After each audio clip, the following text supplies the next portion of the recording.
जय जगन्नाथ जय माँ महालक्ष्मी। आज हूँ माणबसा गुरुवार मार्गशीर मास द्वितीय गुरुवार मार्गशीर मास ये माँ लक्ष्मीकर सकाल सकाल उठी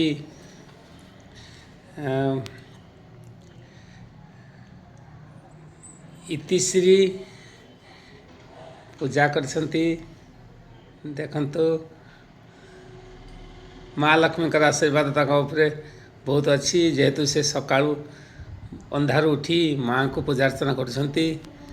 समस्त जगतर कल्याण पाई परिवार मंगल पाई माँ लक्ष्मी से प्रार्थना करछंती। जाओ तांकु माँ लक्ष्मी घंटा गोटे रखितांतु। आपण माने देखि पारथिबे मार्गशीर मास ये गुरुवार समस्त मु आशा करछि कि माँ मौसी माने भौणी माने समस्ते माँ को पूजा करंतु। जय माँ महालक्ष्मी जय माँ महालक्ष्मी।